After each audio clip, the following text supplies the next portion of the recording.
Kim Kardashian getting called out for fake eating food in a commercial. Super embarrassing, you guys.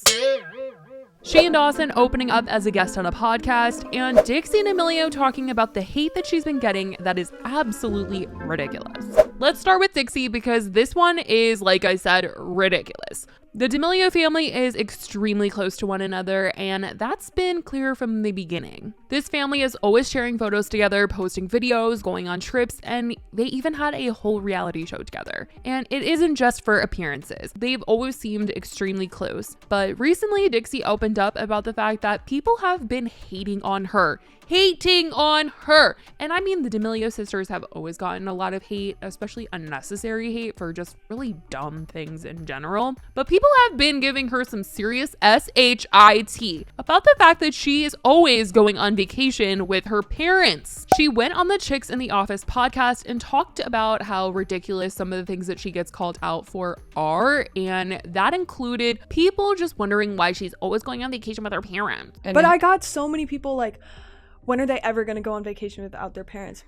My dad gets the nice room. Everything's set up. He pays for dinner. I'm like, why would I not go on vacation with my parents? That's a big Fran move. I'm 27 years old and I am booked for this summer. It's so fun. And yes, it is. I feel like if I went on vacation with my friends, it would be so unorganized and something bad would happen. Like, it's so nice having my parents there. Clearly, she would want to go on trips with her parents if her dad is getting the nice room. I want to go on vacation with my parents if they're getting the nice room. Like, come on. What a treat that is. And it's so nice that our family is so close and they do want to spend all that time together, especially being in this industry that isn't always the case with families. And it's really nice to see this one sticking together. Both of the girls are living on their own now. I believe Dixie and Charlie live together and their parents still live in that really ridiculously amazing house. So for them to get together and go on vacation, everybody just leave them alone. This is not a reason to hate on Dixie D'Amelio. Anyway, let's move into what's going on with Shane Dawson because he shockingly went on one of his friends' podcasts this week to be a guest, where he decided he was going to open up about his cancellation, him deciding he wanted to come back to YouTube and create content. And I'm telling you guys, when I saw him post on Instagram that he was going to be on someone's podcast, I was like, oh, whoa. He said, went on Allison Rosen's video podcast and it was a lot of fun. I've known her for 12 years and she's always made me feel so loved and safe. Check it out. Shane has really kept to his small circle of friends since his cancellation and has just recently started posting on his own channels. So to see him wanting to branch out and connect with old friends and be featured on their channels that aren't family or Jeffree, it's pretty surprising. And I think it says a lot about where he is at right now in his career with the success of his own podcast and all the positive feedback that he's been receiving recently. I think it's restored a lot of confidence in him to post again and continue to post again. And it's made him want to make these appearances on other people's channels. And he isn't really looking at the comment section anyway. He says that Rylan does look for him. So I know he knows people are loving what he is putting out. But on this podcast, he did open up about his cancellation and things that went down, one of which I haven't really heard him address too much before, and that is how he felt about the whole cat situation, where everybody thought that he did stuff to his cat because of something that he said on the podcast that he had years ago. Over a story I told on my podcast involving my cat, which... Yes, now I remember. Okay, as a podcaster, you have your kind of go-to stories that maybe you don't, because you don't have possibly the same mental issues I have, but I kind of used to have these stories where I knew that they would get a big crazy reaction. That one was one of them, and it was like, it wasn't based in truth, but it was based in like a sketch I was going to make in like 2010, and I was like writing this sketch and I thought it would be funny, and then years later I told it on a podcast because I was reminded during the conversation. I was like, oh, that would be a funny story. And I was always trying to make the funny, crazy stories. And my co-host would always scream at me and go, oh my God. So that was one of them. And years later, somebody posted it on Twitter and everybody was mad. And there's only so many ways you can say, like, I didn't do anything gross to my cat. Mm-hmm.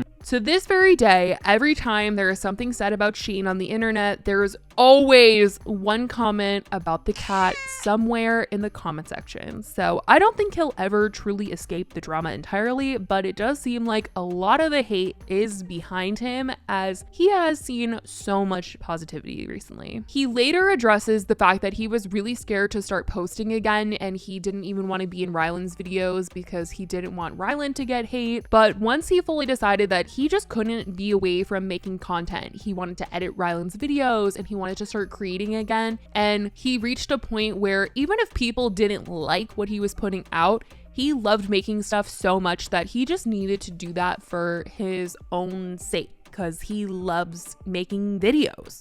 If everybody hates me and all that, it doesn't matter because like I just want to create stuff. Like once I got to a good place with that, I was ready to post, and then people were surprisingly nice. But I mean, it could turn at any second, but people were surprisingly nice. But yeah, that day that I posted, I was crying all day. I was like on the toilet all day. And like I said, Shane's been getting a lot of positivity in response to what he's been putting out. And obviously there's negativity too, but a lot more support than I thought he was going to get. A lot of you guys seem to be surprised that he's getting it too. And he is very surprised that he's getting it. Now, I'll tell you guys what people didn't like this week, and it has to do with Miss Kim Kardashian. Kim has been on people's good side lately, kinda. Minus the Met Gala, but people truly have been rooting for her relationship-wise. I feel like ever since Kanye spent time on social media going on rants about not wanting a divorce and putting their entire family on blast and trying to threaten Pete Davidson, people have felt bad for her. And out of all the Kardashians, she seems to be one of the more liked sisters in the family. Plus, people are living for how cute her and Pete Davidson are together. But not even their PDA on Instagram stories could have saved her from this scandal this week. I like them, I'm sorry. But to get to the drama, Kim was recently announced as the new chief taste consultant for Beyond Meat. Now, Kim isn't a vegan, but she has said in the past that she tries to follow a vegan or vegetarian diet most of the time. And this brand wanted to make the big announcement that Kim was their chief taste consultant with a commercial. And man, oh man,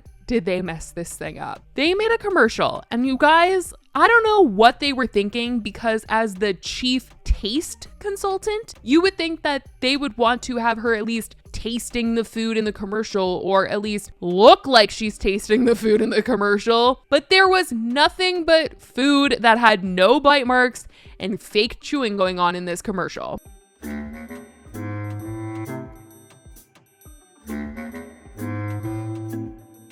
Now, I know that in movies and TV shows and commercials, things are not real. Like, people don't usually actually eat the food in front of them, and they do tend to make the food look better in commercials and magazines and all that stuff than it does in person, because there's typically a person that's dressing the food to make it look better than it would be served to you at a restaurant. And if that's not the reason why they're eating it, it's literally so they don't get full, because you're doing like a million takes, and if you take a bite every single time, it's gonna be, you know, hard to film because you're full. So that's what I kind of figured what was going on here, but it was just so weird, because you would think they could have faked it a little bit better, because actors and actresses do like fake eat stuff in commercials all the time and it looks delicious. But Kim didn't take like a single freaking on-camera bite, and the things that she was chewing, just, it didn't make sense. It was weird, and I don't know who made this commercial, but they probably in some trouble now. Or honestly, maybe they're not, because it got a lot of publicity, but not good publicity, because people in the comments under this commercial were saying things like, you know what's good when people won't even eat it for money? Beyond believable. So sorry, Beyond Meat, but yeah, drop the ball big time on this one.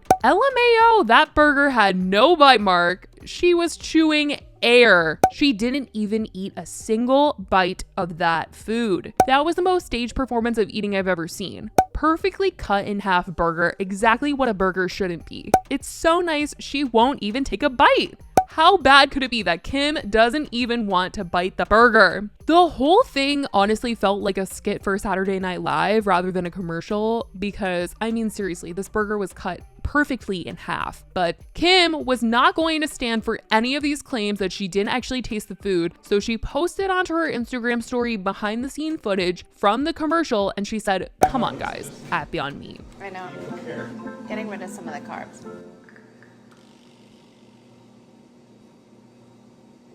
So good.